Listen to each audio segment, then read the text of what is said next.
Hello दोस्तों, आज से हम स्टार्ट करने वाले हैं एक जबरदस्त anime series my hero academia. ये स्टोरी एक लड़के इज़ुको मिडोरिया की है जो बिना किसी सुपर पावर के भी एक बड़ा हीरो बनना चाहता है। तो चलिए देखते हैं कैसे उसकी जर्नी शुरू होती है और कैसे वो दुनिया का सबसे बड़ा हीरो बनने का सपना देखता है। कुछ टाइम पहले छोटा इज़ुकी मिडोरिया एक बच्चे को बचाने के लिए कात्सुकी बागुको के सामने खड़ा हो जाता है जो उस बच्चे को बुली कर रहा होता है। कात्सुकी उसे सीरियसली नहीं लेता और उसका मजाक उड़ाता है क्योंकि इज़ुकी के पास कोई क्वर्ड नहीं होता है और फिर भी वो हीरो बनने की कोशिश कर रहा होता है। आज का टाइम में 14 साल का इज़ुकी देख रहा होता है कि जब हीरोज एक बड़े से विलेन से फाइट कर रहे होते हैं। एक दिन काफी टाइम पहले चाइना के चिंग सिटी में एक चमकने वाला बेबी पैदा हुआ जिसके पास एक अलग ही पावर थी। फिर धीरे धीरे ये चीज दुनिया भर में होने लगी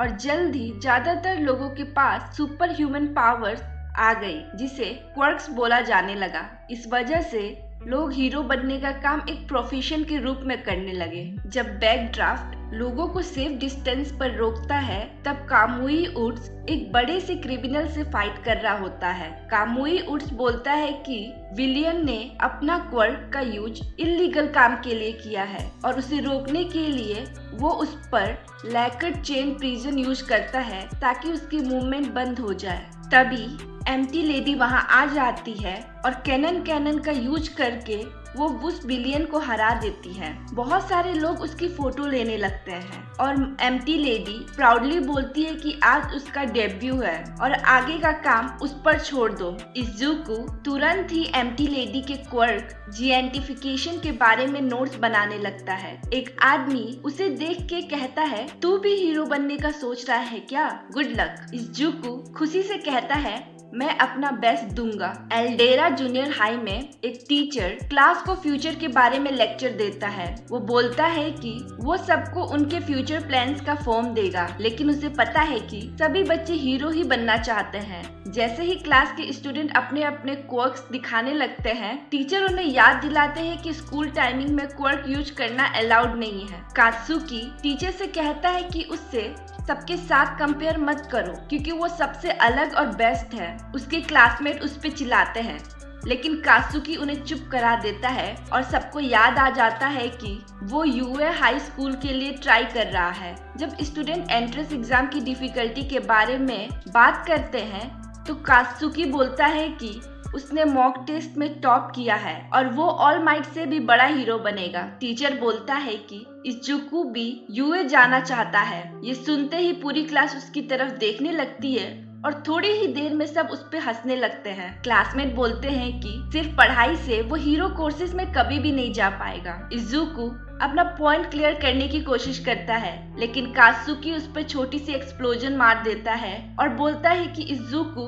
उसके लेवल पे खुद को कंपेयर ना करे क्योंकि उसके पास तो क्वर्क भी नहीं है। इज़ुको एक्सप्लेन करता है कि वो कात्सुकी से कंपेयर नहीं कर रहा है, बस अपने बचपन का सपना फॉलो कर रहा है क्योंकि बिना ट्राई किए कैसे पता चलेगा कि वो कर सकता है या नहीं। कात्सुकी बोलता है कि उसके लिए एग्जाम क्लियर करना इम्पॉसिबल है और पूरी क्लास उसे नीचे देखकर हंसने लगती है। कहीं और एक विलियन जिसका बॉडी लिक्विड के स्लाइम जैसा होता है वो भाग रहा होता है। पास में खड़ी भीड़ उसे देख रही होती है और एक बंदा कहता है, विलियंस तो कभी खत्म ही नहीं होते। तभी एक और आदमी बोलता है, खत्म होते हैं क्योंकि मैं हूँ। वापस इज़ुको को स्कूल में वो अपना नोटबुक उठाता है और फोन पे उस इंसिडेंट के बारे में पढ़ रहा होता है। जैसे ही वो घर जाके नोट्स बनाने की सोचता है, कात्सुकी आता है और अपने क्वर्क से उसका नोटबुक उड़ा देता है। फिर वो नोटबुक को विंडो से बाहर फेंक देता है और इज़ुको से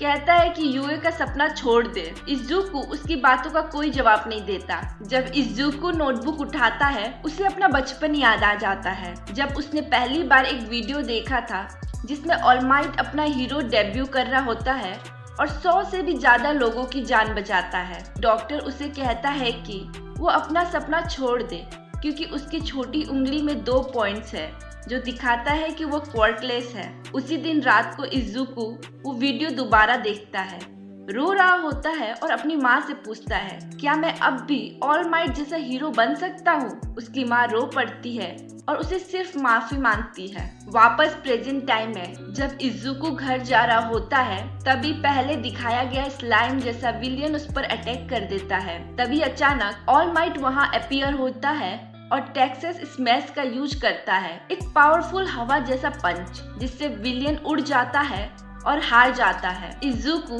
बस हल्का सा ऑल माइट को देख पाता है और फिर बेहोश हो जाता है। जब इज़ुको होश में आता है तो वो शॉक हो जाता है अपने सामने अपने फेवरेट हीरो ऑल माइट को देख के। वो उससे ऑटोग्राफ मांगता है, लेकिन देखता है कि वो ऑलरेडी ऑटोग्राफ उसके नोटबुक में लिख चुका है। जब ऑल माइट देख लेता है कि इज़ुको ठीक है तो वो विलियन को लेके वहाँ से निकलने लगता है, लेकिन इज़ुको उनके पैर से चिपक जाता है और उसके साथ उड़ जाता है। जब ऑल माइट को रियलाइज होता है कि इज़ुको उसके साथ उड़ रहा है तो वो कहता है छोड़ दे मुझे, लेकिन इज़ुको बोलता है अगर मैं आपको छोड़ दिया तो मैं गिर जाऊंगा। इसीलिए ऑल माइट एक सेफ जगह लैंड कर लेता है। बीच में उनके मुंह से खून आता है, जो देख के वो थोड़ा टेंशन में आ जाता है। ऑल माइट एक बिल्डिंग के रूफटॉप पे लैंड करता है। तब इज़ुको उससे पूछता है, क्या कोई ऐसा बंदा है जिसके पास क्वर्क नहीं होने के बाद भी वो आप जैसा हीरो बन सकता है? टाटुइन स्टेशन के पास कात्सुकी के फ्रेंड्स बोलते हैं कि इस बार उसने इज़ुको के साथ कुछ ज्यादा ही कर दिया, जब उसने इज़ुको को स्कूल की छत से कूदने को बोला था। इस बात पे कात्सुकी बोलता है कि ये सब देगो की गलती है, उसे दुनिया का तरीका समझना चाहिए। जब वो लोग बात ही कर रहे होते हैं, तभी वही स्लज विलियन जो इज़ुको पे अटैक किया था वो कात्सुकी पे अटैक कर देता है। इसी बीच ऑल माइट और इज़ुको एक बिल्डिंग के ऊपर बात कर रहे होते हैं। इज़ुको उससे पूछता है कि क्या कोई ऐसा बंदा है जिसके पास क्वर्क ना हो,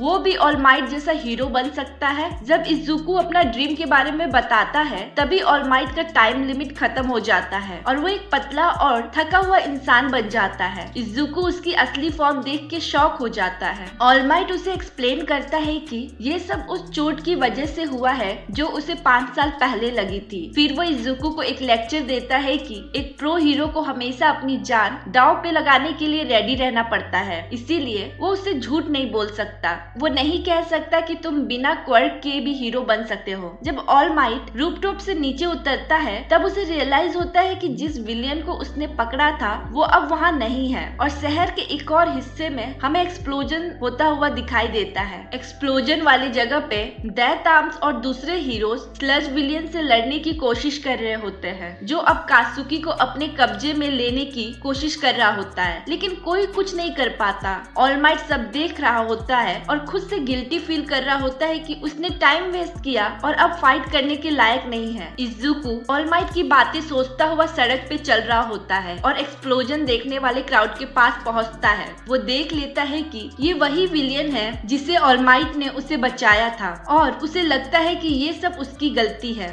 ऑल माइट अब नए विक्टिम को नहीं बचा सकता और दिल से माफी मांगता है, लेकिन जैसे ही इज़ुको देख लेता है कि कात्सुकी उस विलियन के कब्जे में है, वो बिना कुछ सोचे समझे उसकी मदद के लिए दौड़ पड़ता है। ऑल माइट ये देख के स्टंट रह जाता है और दूसरे हीरोज उसे रोकने की कोशिश करते हैं। इज़ुको अपने नोट्स याद करता है और अपने बैग से स्लज विलियन पे अटैक करता है, जिससे उसे थोड़ा स्पेस मिल जाता है कात्सुकी के पास पहुंचने का। इज़ुको पूरी कोशिश करता है उसकी मदद करने की और तब कात्सुकी गुस्से में पूछता है कि तू यहाँ क्यों आया है। इज़ुको कहता है कि उसकी आंखों में हेल्प के लिए पुकार थी और वो उसे मरते हुए नहीं देख सकता था। स्लज विलियन वापस रिकवर कर लेता है और इज़ुको पे अटैक करने की कोशिश करता है, लेकिन उसी वक्त ऑल माइट आके इज़ुको को बचा लेता है। ऑल माइट मान लेता है कि उसने इज़ुको को डांटा था उस चीज के लिए जो उसने खुद नहीं की, दूसरों की जान बचाने के लिए अपनी जान दांव पे लगाना, जो एक प्रो हीरो को करना चाहिए। इज़ुको की हिम्मत देखकर ऑल माइट इंस्पायर्ड हो जाता है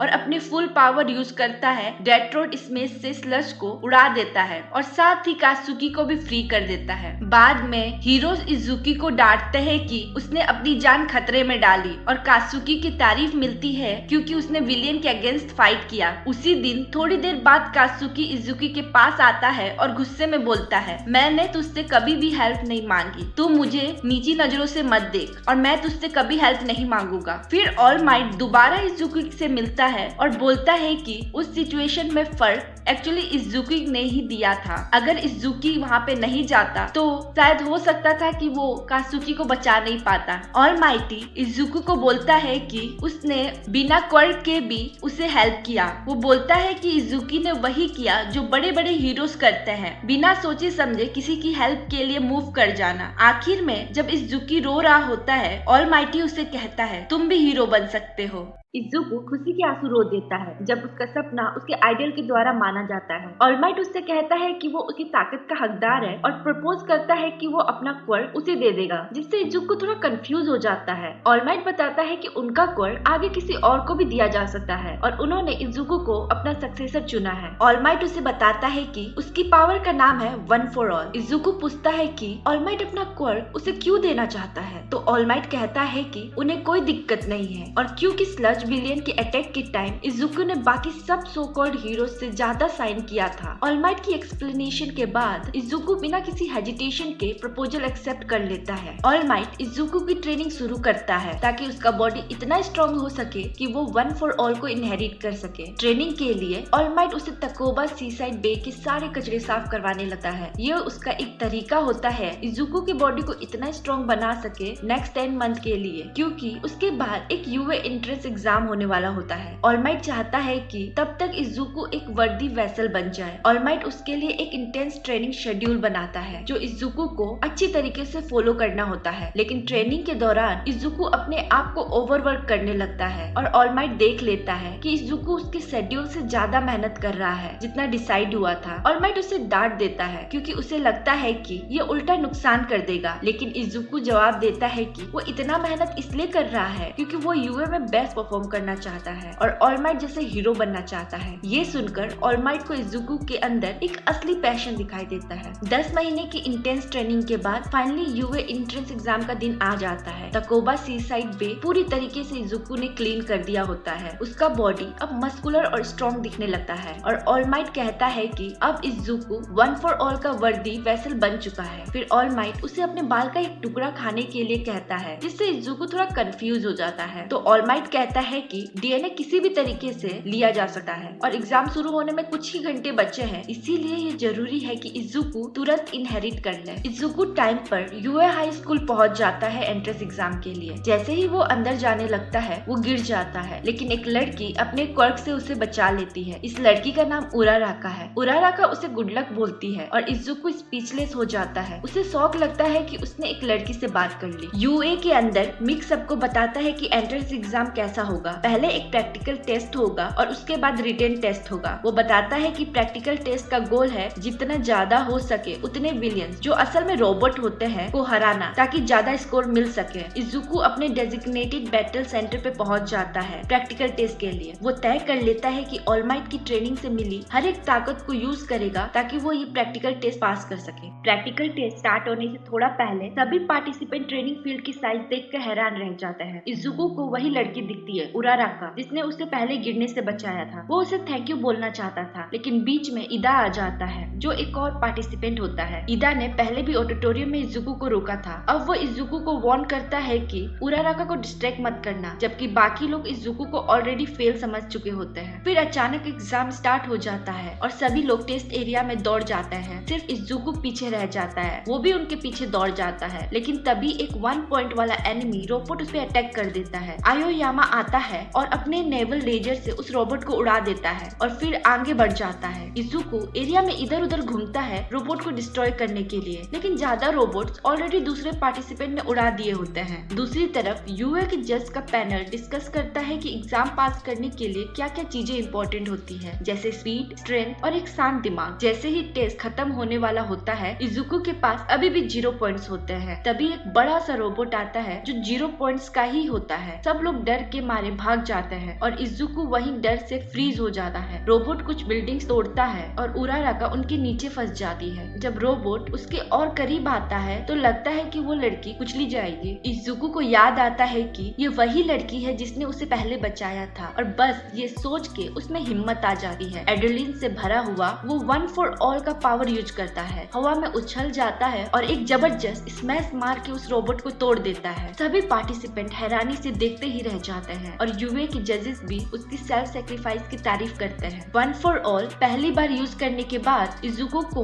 उसके फिजिकल इफेक्ट महसूस होने लगते हैं। उसके दोनों पैर और राइट आर्म टूट जाता है। वो हवा से नीचे गिरता है। ट्राई करता है कि वन फॉर ऑल का यूज करके लैंड करे, लेकिन ग्राउंड से टकराने से पहले ही उराराका उसे बचा लेती है। फिर अनाउंस होता है कि प्रैक्टिकल टेस्ट खत्म हो गए हैं, लेकिन इससे पहले ही इजुको वहाँ बेहोश हो गया होता है। बाकी पार्टिसिपेंट इजुको के क्वर्क के बारे में बात करते हैं, उसे इनक्रेडिबल बोलते हैं और सोचने लगते हैं कि क्या वो जानबूझ के वीक दिखा रहा था सबको कंफ्यूज करने के लिए। सिर्फ ईदा ही होता है जो नोटिस करता है कि इजुको ने जो किया वो असली हीरो जैसा था और शायद टेस्ट में दूसरों को बचाना भी एक इम्पोर्टेंट पार्ट था। तभी स्कूल की nurse pro hero and recovery girl आती है और इजुको के इंजरीज को हील कर देती है। एक हफ्ते बाद इजुको को अपने एग्जाम के रिजल्ट मिलते हैं। उसने इस दौरान ऑल माइट से कोई बात नहीं की थी, तो उसे लगता है कि वो फेल हो गया है। स्कूल एक एनवलप में होलोग्राफिक मैसेज भेजता है जिसमें ऑल माइट खुद रिजल्ट बताता है। ऑल माइट सबसे पहले माफी मांगता है कि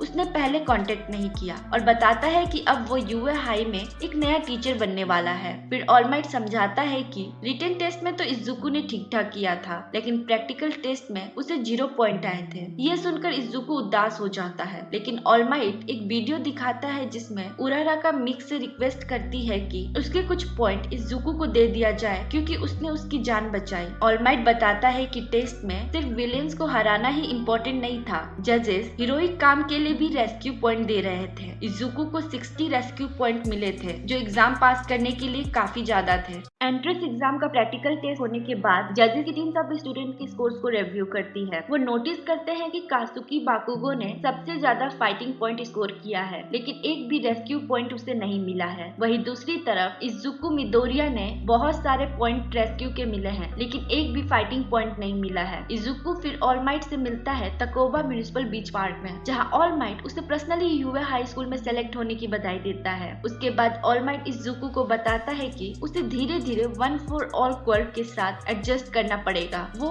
एग्जाम्पल देता है जैसे एग को माइक्रोवेव में रखा जाए वैसे ही धीरे धीरे कंट्रोल डेवलप करना होगा। अप्रैल आते ही यूए के नए एकेडमिक ईयर स्टार्ट हो जाता है और इजुको तैयार होता है निकलने के लिए। तभी उसकी माँ उसे रोक के गुड लक विश करती है। इजुको फाइनली क्लास 1A में पहुंचता है और सोचता है काश कात्सुकी और ईदा उसकी क्लास में ना हो, लेकिन उसकी ये होप टूट जाती है जब वो उन दोनों को अंदर लड़ते हुए देखता है। ईदा इजुको को देखता है और अपना इंट्रोडक्शन देता है। फिर उराराका आती है, वो भी अपना इंट्रोडक्शन देती है और इजुको की तारीफ करती है उसे बचाने के लिए। कात्सुकी सब नोटिस करता है और उसे याद आता है कि कैसे उसने इजुको को टेस्ट के बाद कन्फर्म किया था। वो इजुको को बुली करने की कोशिश करता है, ये सोच के कि बिना क्वर्क के उसने यूएम में कैसे एडमिशन ले लिया, पक्का चीटिंग की होगी। लेकिन इस बार इजुको पहली बार उसके सामने खुद के लिए स्टैंड लेता है। उराराका कुछ बोल ही रही होती है, तभी आइजावा एंट्री लेता है और क्लास को बताता है कि वो उनका होमरूम टीचर है। वो बिना टाइम वेस्ट किए स्टूडेंट को पीई क्लोज दे देता है और सबको ले जाता है पीई ग्राउंड में। वहाँ आइजावा एक्सप्लेन करता है कि क्लास को एक क्वर्क एप्रीहेंशन टेस्ट देना पड़ेगा जिसमें उनके क्वर्क टेस्ट किए जाएंगे, क्योंकि मिडिल स्कूल में उन्हें अपने क्वर्क्स यूज करने का चांस नहीं मिला था। आइजावा एक एग्जाम्पल के लिए कात्सुको को यूज करता है। वो बताता है कि मिडिल स्कूल में कात्सुकी सिर्फ 64 मीटर ही थ्रो कर पाता था, लेकिन जब उसने अपना क्वर्क यूज किया तो वो सीधे 700 मीटर से ज्यादा थ्रो कर दिया। शुरू में स्टूडेंट काफी एक्साइटेड हो जाते हैं टेस्ट में पार्टिसिपेट करने के लिए, लेकिन आइजावा उनका मूड तुरंत डाउन कर देता है, ये अनाउंस करके कि जो भी स्टूडेंट टोटल पॉइंट में लास्ट आएगा उसे होपलेस माना जाएगा और तुरंत स्कूल से निकाल दिया जाएगा। ये सुन के क्लास शॉक हो जाती है। उराराका तुरंत बोलती है कि ये रूल तो अनफेयर है, तो आइजावा कामली रिप्लाई देता है, दुनिया ही अनफेयर है और एक हीरो का काम होता है इस अनफेयरनेस से लड़ना। जब क्वर्क एप्रीहेंशन टेस्ट स्टार्ट होता है तब ऑल माइट टेंशन में आ जाता है कि शायद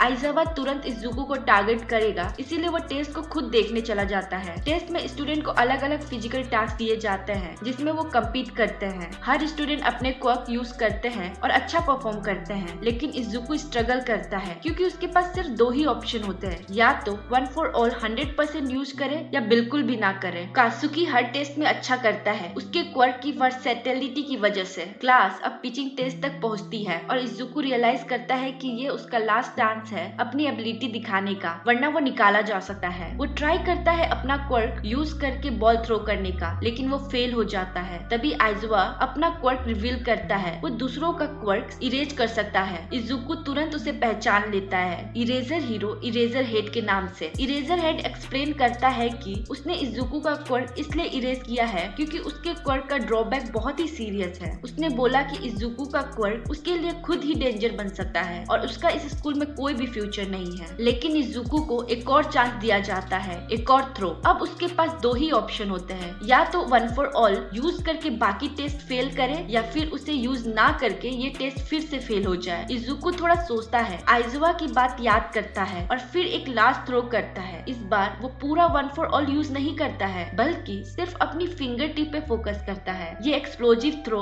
उसे एक हाई स्कोर दिलाता है। सिर्फ उसके क्लासमेट ही नहीं बल्कि टीचर और ऑल माइट भी इम्प्रेस हो जाते हैं। ऑल माइट उस मूवमेंट को नोटिस करता है और इम्प्रेस होता है कि इजुको ने वन फॉर ऑल सिर्फ अपने फिंगर टिप में फोकस किया। इजुको का ये एक्शन सिर्फ ऑल माइट को ही नहीं उराराका को भी इम्प्रेस करता है। कात्सुकी तो गुस्से में पागल ही हो जाता है। उसे ये समझ नहीं आता कि इजुको के पास ये नया पावर कहाँ से आ गया और साथ ही उसे लगता है कि इजुको ने आज तक हमेशा उससे झूठ ही बोला है। वो गुस्से में इजुको पे चिल्लाता है लेकिन आइज़ावा उसे अपने कैप्चर वेपन से रोक लेता है। आइज़ावा स्टूडेंट को वार्निंग देता है कि उसे उसका क्वर्क ज्यादा यूज मत करने दो क्योंकि उससे उसकी आंखें ड्राई हो जाती है। फिर वो टेस्ट के रिजल्ट बताता है जिसमें इजुको लास्ट आता है। इजुको को डर लगता है कि इतनी मेहनत के बाद भी वो क्लास से निकाल दिया जाएगा, लेकिन आइज़ावा रिवील करता है कि एक्सपल्सन वाला रूल सिर्फ एक झूठ था जिससे स्टूडेंट अपना बेस्ट दे सके। फिर वो क्लास को डिसमिस करता है और इजुको को रिकवरी कर के पास भेजता है ताकि उसका फिंगर हील हो सके। बाद में ऑल माइट अपने स्टूडेंट के टीचर इरेजर हेड से मिलता है और उसे झूठा कहता है क्योंकि उसने कभी पूरी क्लास को ही एक्सपेल कर दिया था। आइज़ावा जो कि इरेजर हेड भी है बताता है कि इजुको 0 मार्क के ऊपर है और वो किसी को भी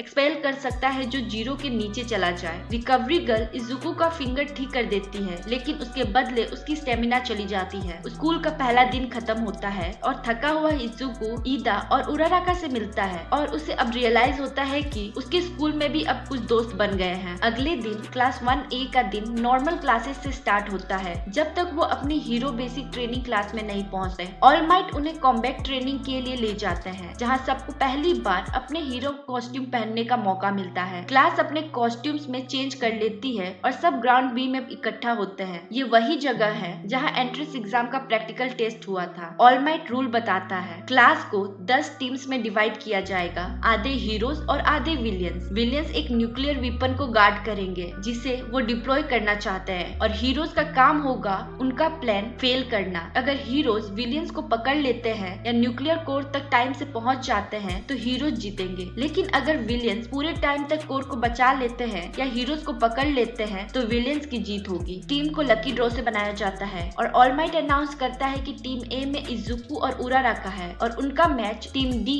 कात्सुकी और ईदा के अगेंस्ट है। टीम डी सबसे पहले बिल्डिंग के अंदर जाती है और उन्हें फेक मिसाइल मिल जाता है। अभी भी कंफ्यूज कात्सुकी ईदा से पूछता है कि इजुको का क्वर्क क्या है। ईदा उल्टा उससे ये पूछता है कि तू इजुको से इतनी नफरत क्यों करता है। 5 मिनट बाद टीमें बिल्डिंग में एंटर करती है लेकिन ज्यादा दूर जाने से पहले ही कात्सुकी उन पे अटैक कर देता है। उसका स्नीक अटैक सिर्फ इजुको के मास्क का आधा पार्ट ही तोड़ पाता है। इजुको ने अटैक से बचते हुए उराराका को भी बचा लिया होता है। कात्सुकी फिर से अटैक करता है लेकिन इस बार इजुको उसका हाथ पकड़ लेता है। फिर इजुको उसे एक सोल्जर टोस दे के जमीन पे पटक देता है। ये देखकर प्रोजेक्शन रूम में बैठे क्लासमेट्स और ऑल माइट इम्प्रेस्ड हो जाते हैं। इजुको बताता है कि उसने सैलोन तक कात्सुकी के बारे में नोट्स बनाए हैं, उसी नोटबुक में जिसे कात्सुकी ने कभी जला दिया था। इजुको जानता था कि कात्सुकी हर फाइट का स्टार्ट राइट हुक से करता है, इसीलिए उसने काउंटर किया। इजुको अब पीछे नहीं हट रहा था और वो कात्सुकी को कह देता है कि अब मैं वो कमजोर और हेल्पलेस डेकू नहीं रहा। ये सुन के कात्सुकी और गुस्से में आ जाता है और ओपनली इजुको के लिए अपनी नफरत जताता है। इजुको को प्यार से डेगू भी बोला जाता था।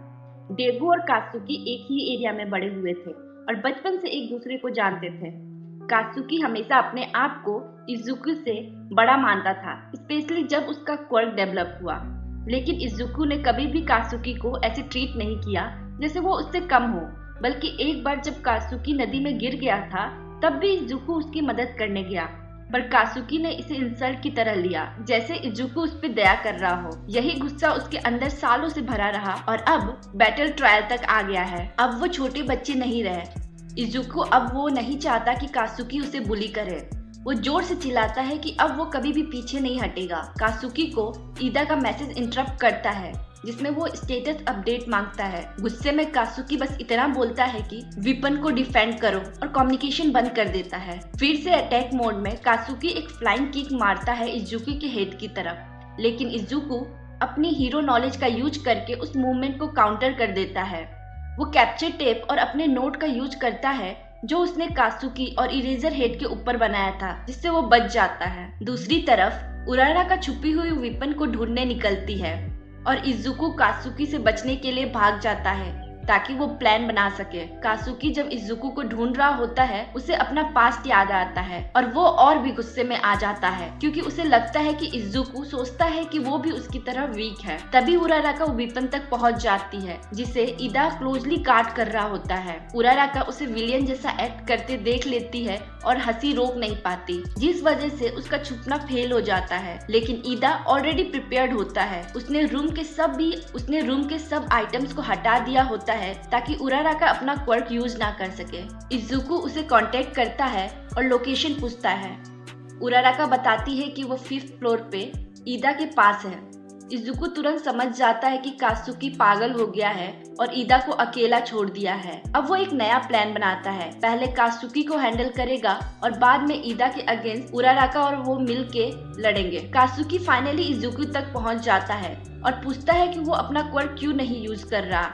फिर वो इजुकी को वार्न करता है कि उसे लाइटली मत ले और बताता है कि उसके हीरो कॉस्ट्यूम के गॉडलेट में नाइट्रो स्वेट स्टोर होता है। जब ये स्वेट एनफ क्वांटिटी में जमा हो जाता है तब वो एक ह्यूज एक्सप्लोजन क्रिएट कर सकता है। ऑल माइट उसे वार्न करता है कि वो ये अटैक ना करे, लेकिन कासुकी फिर भी नहीं मानता और बिल्डिंग के फायर वॉल को ब्लास्ट कर देता है। ईदा और उराराका को ब्लास्ट का आफ्टर शॉक फील होता है। उराराका तुरंत मौका लेती है और अपने क्वर्क से हवा में उड़कर वेपन की तरफ फ्लोट करने लगती है, लेकिन ईदा की स्पीड इतनी फास्ट होती है कि वो उसे वेपन तक पहुंचने नहीं देता। उराराका के पास कोई भी चीज नहीं होती जो वो वेपन के लिए यूज करे, इसीलिए वो एक कदम पीछे रह जाती है, जबकि ईदा अपनी स्पीड का फुल एडवांटेज ले रहा होता है। इसी बीच ऑल माइट कासुकी को फिर से वार्न करता है कि अगर उसने वो अटैक दोबारा किया तो उसकी टीम हार जाएगी। ये सुनकर कासुकी को क्लोज रेंज कॉम्पैक्ट का ऑप्शन लेना पड़ता है। इजुकी ट्राई करता है फाइट बैक करने का, लेकिन जब दोनों एकदम पास पास होते हैं तो कासुकी क्लियरली ज्यादा स्ट्रॉन्ग प्रूफ होता है। वो अपना एक्सप्लोजन का यूज करता है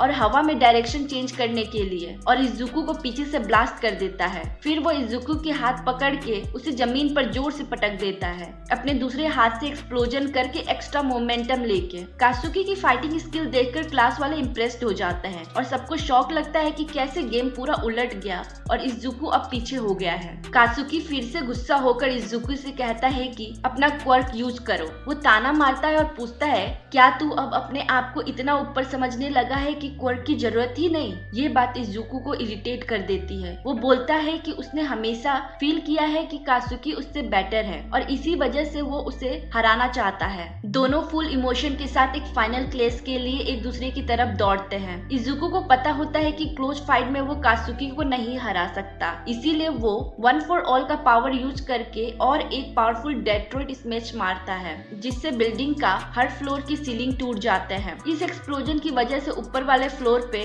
उराराका को काफी डेब्रिस मिल जाता है। वो अपने क्वर्क से उन्हें फ्लोट करती है और ईदा पे उड़ा देती है। इस मौके का फायदा उठा के वो तुरंत वेपन उठाती है और टीम ए के लिए विक्ट्री सिक्योर कर लेती है। नीचे के फ्लोर पे कासुकी शॉक में होता है जब उसे पता चलता है कि उसका एक्सप्लोजन इजुकी को सीरियसली इंजर कर गया है। इजुकी ने अपने आप को जानबूझकर ओपन छोड़ा था क्योंकि उसके पास मैच जीतने का कोई और ऑप्शन नहीं था। चाहे फाइट में कासुकी ने डोमिनेट किया हो, लेकिन मैच इजुकी जीत जाता है। टीम ए और डी के बीच का एक्सरसाइज कंप्लीट हो गया है और ऑल माइट अनाउंस करता है कि इजुकी और उराराका जीत गए हैं। कासुकी को ये बात बर्दाश्त नहीं होती है कि वो इजुकी से हार गया और वो इतना स्ट्रेस ले लेता है कि हाइपर वेंटिलेट करने लगता है, मतलब उसकी सांस तेज तेज चलने लगती है क्योंकि उसे डर लगता है कि अगली बार हारा तो क्या होगा। ऑल माइट उसे शांत करता है और कहता है कि अब फीडबैक का टाइम है। इजुकी को नर्स के पास भेज दिया जाता है और ऑल माइट कासुकी को समझाता है कि तुम जीते हो या हारे हो, हमेशा याद रखना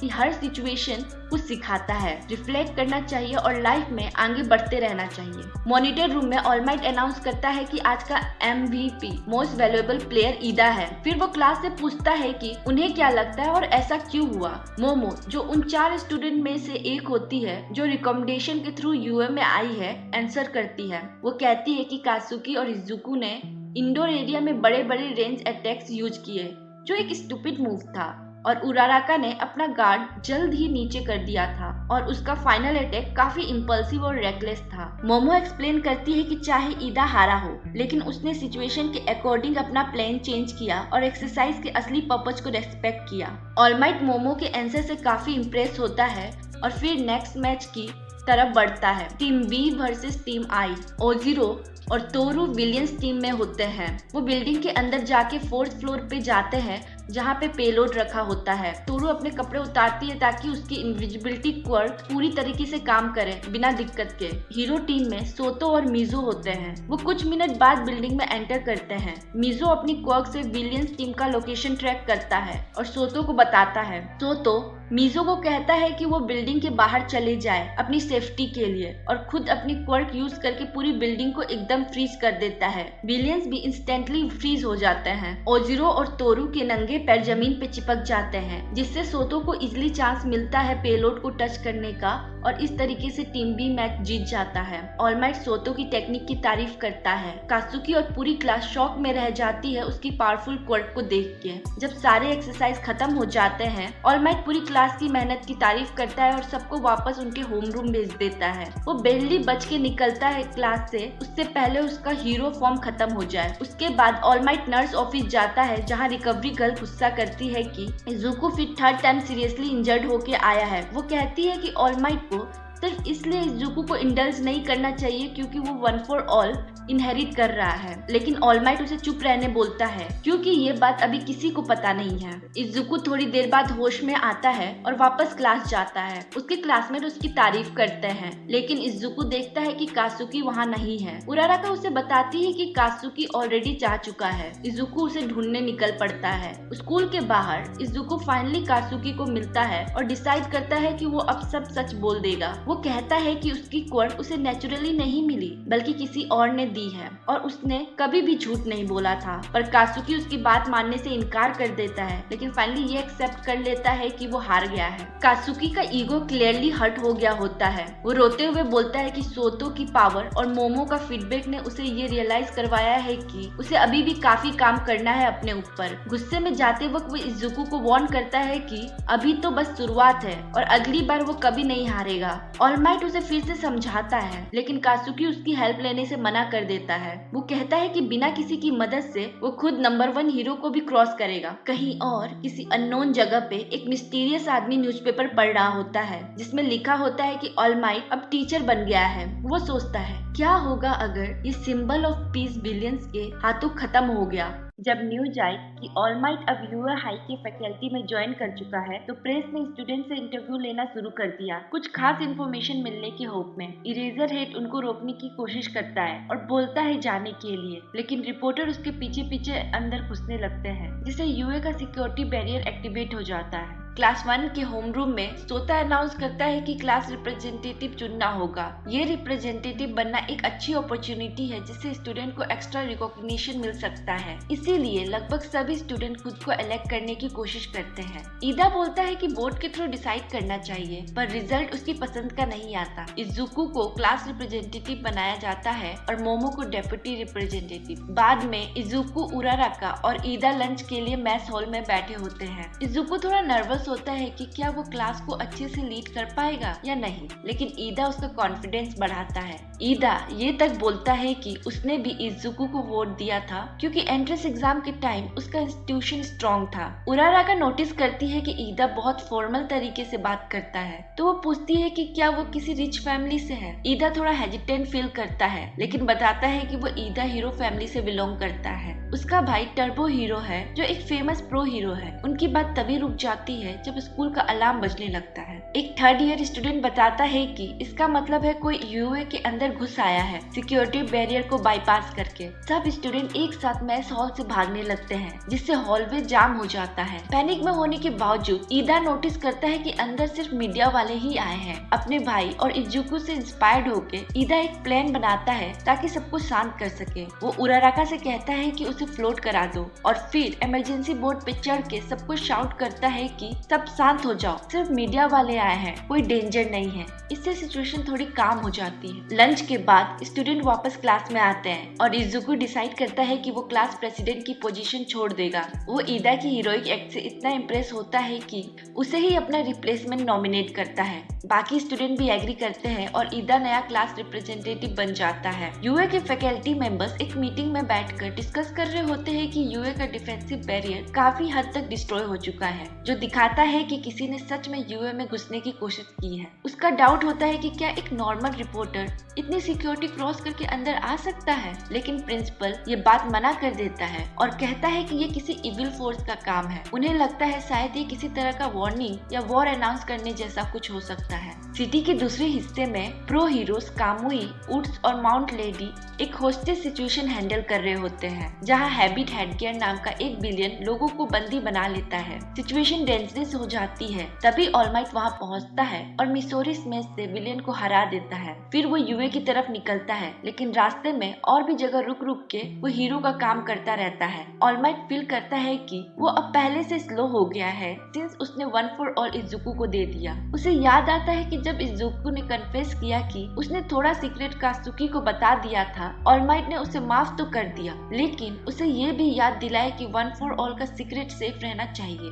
उसकी खुद की सेफ्टी और दुनिया की सेफ्टी के लिए। क्लास 1 में सोता अनाउंस करता है कि उनका अगला बेसिक हीरो ट्रेनिंग एक्सरसाइज एक रेस्क्यू प्रैक्टिस होगा। वो सबको बोलता है कि अपने हीरो सूट पहन लो और बस में चढ़ जाओ, क्योंकि उन्हें कैंपस से बाहर जाना होता है इस एक्सरसाइज के लिए। बस में ट्रेवल करते वक्त सब स्टूडेंट एक दूसरे के क्वर्क्स के बारे में बात करते हैं। असुई बोलती है कि इजुको का क्वर्क ऑलमाइट जैसा लगता है, पर इजुरो उस बात से डिसएग्री करता है और बोलता है कि ऑलमाइट तो अपने आप को चोट नहीं पहुंचाता। इजुरो ये बात भी बोलता है कि उसका खुद का क्वर्क थोड़ा फ्लैशी होता तो ज्यादा पॉपुलर बन सकता था। इजुको कहता है कि इजुरो का क्वर्क ऑलरेडी स्ट्रॉन्ग है और उसे एक अमेजिंग हीरो बना सकता है, लेकिन इजुरो फिर भी कहता है कि कात्सुकी और सोतो का क्वर्क परफेक्ट है एक प्रो हीरो बनने के लिए। तब आसुई बोलती है कि कात्सुकी इतना गुस्सा करता है इसीलिए वो पॉपुलर नहीं बनेगा। इस बात से कात्सुकी इरिटेट हो जाता है। फिर देनगी बोलता है कि कात्सुकी का एटीट्यूड थोड़ा इम्प्रूव होना चाहिए। ये सब सुनकर इजुको नोटिस करता है कि मिडिल स्कूल के टाइम जो सिचुएशन थी अब वो उल्टा हो गई है। पहले वो लोग कात्सुकी से डरते थे, अब क्लास उसी को टीज कर रही है। सब स्टूडेंट एक बड़े ट्रेनिंग फैसिलिटी में पहुंचते हैं, जहां उनका वेलकम करती है एक फेमस रेस्क्यू हीरो 13 सबको अपनी फैसिलिटी का नाम बताती है, अनफोर्सीन सिमुलेशन जॉइंट यानी यूएसजी। वो एक छोटी सी स्पीच भी देती है जिसमें वो कहती है कि स्टूडेंट को अपने क्वर्क्स का यूज लोगों को बचाने के लिए करना चाहिए, ना कि सिर्फ लड़ने के लिए। लेकिन उनकी बात पूरी होने से पहले ही एक ब्लैक पोर्टल से विलियंस का एक बड़ा ग्रुप वहां आ जाता है।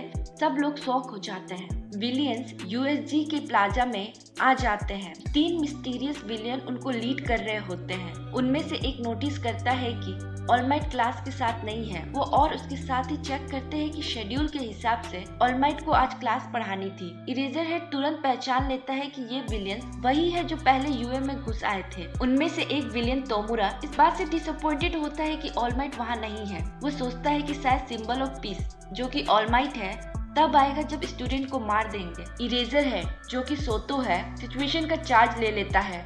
वो 13 को बोलता है कि स्टूडेंट को तुरंत इवैक्यूएट करो और यूए हाई स्कूल को कांटेक्ट करो। इजुको को सोतो के विलेन से लड़ने पर कंसर्न होता है, लेकिन सोतो उसे रीएश्योर करता है और सीधे बैटल में जंप कर जाता है। एक फायरिंग स्क्वाड उस पे एम करता है, लेकिन सोतो अपने क्वर्क यूज करके सबके क्वर्क को कैंसिल कर देता है और अपने कैप्चर वेपन से उनको हरा देता है। विलियंस उसे तुरंत पहचान जाते हैं कि ये प्रो हीरो इरेजर हेड है और उसका क्वर्क क्या करता है। तब एक म्यूटेंट टाइप क्वर्क वाला विलियन उसके सामने आता है, जिसको पता होता है कि इरेजर हेड का क्वर्क उसके क्वर्क को कैंसिल नहीं कर सकता, पर इरेजर हेड उसको इजिली हैंडल कर लेता है, उसके जो कैप्चर वेपन है उसको दूर रख के। वही दूसरी तरफ इजुको रियलाइज करता है कि उसने अपने टीचर को अंडरएस्टिमेट किया था। ईदा उससे कहता है कि चल जल्दी, और वो 13 और क्लास 1 के साथ इवैक्यूएशन की कोशिश करते हैं। लेकिन तभी विलियन कुरोगिरी अपने रैपिंग वर्क से उनका रास्ता रोक लेता है। वो इंट्रोड्यूस करता है अपने आप को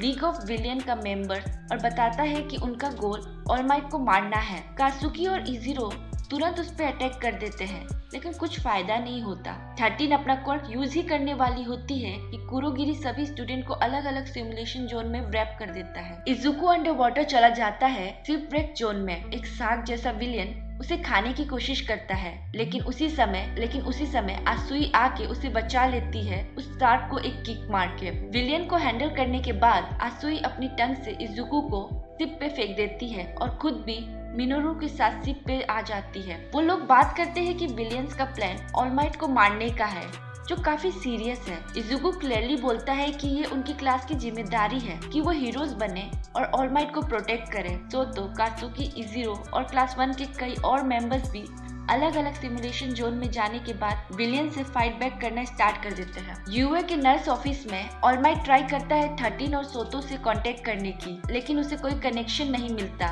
ऑल माइट तुरंत हीरो फॉर्म में यूएसए जाना चाहता था, लेकिन प्रिंसिपल नेजू उसे बिजी रखता है। नेजू का मानना है कि ऑल माइट को ज्यादा रिस्पॉन्सिबल टीचर बनना चाहिए और वो उसे लेक्चर देता है कि हीरो काम में इतना एग्जॉस्ट होना गलत है। दूसरी तरफ यूएसजे में 13 एक्सप्लेन करती है कि ईदा को स्कूल वापस भागना होगा और हेल्प लेके आना होगा, क्योंकि यूएसजे से किसी को कांटेक्ट नहीं किया जा सकता। ईदा थोड़ा हेजिटेंट होता है, उसे लगता है कि क्लासमेट को पीछे छोड़ के भागना गलत है, लेकिन उसके दोस्त उसका कॉन्फिडेंस बढ़ाते हैं और बोलते हैं कि अपने क्वर्क का यूज करो दूसरों को बचाने के लिए, जैसे उनका रेस्क्यू ट्रेनिंग का मकसद था। कुरोगिरी 13 की ये बात सुन लेता है और वो ईदा को रोकने की कोशिश करता है, लेकिन स्पेस हीरो अपना क्वर्क यूज करके उसे एक ब्लैक होल में खींच लेती है। विलियंस ने इजुको, मिनोरू और आसुई के शिप को चारों तरफ से घेर लिया होता है, लेकिन वो विलियन शिप पे चढ़ने से बच रहे होते हैं। जब इजुको प्लान बनाता है, मिनोरू पैनिक मोड में होता है और वर्ड सोचने लगता है। तब इजुको नोटिस करता है कि विलियंस को स्टूडेंट के क्वर्क्स के बारे में कोई इन्फॉर्मेशन नहीं है, इसीलिए वो कॉशियस है। इजुको अपने दोस्तों के क्वर्क के बेसिक पे एक प्लान बनाता है। तभी एक विलियंस अपने वाटर मैनिपुलेशन क्वर्क यूज करके शिप पे अटैक करता है और शिप को टुकड़ों में तोड़ देता है, लेकिन शिप डूबने से पहले इजुको अपने प्लान एक्शन में लाता है। वो शिप से जंप करते हैं और डेल्वर स्मैश यूज करते हैं पानी की सरफेस पे, जिससे पानी फोर्सफुली स्प्रेड हो जाता है और फिर रैपिडली वापस एक जगह कलेक्ट होता है। ये पानी एक वोर्टेक्स बना देता है, जिसमें मिनोरू के स्टिकी बॉल्स भी मिक्स होते हैं, जो विलियंस को आपस में चिपका देते हैं। विलियंस को हराने के बाद आसुई अपनी टंग से इजुको और मिनोरू को पकड़ के शिपव्रेक जोन से बाहर निकाल देती है।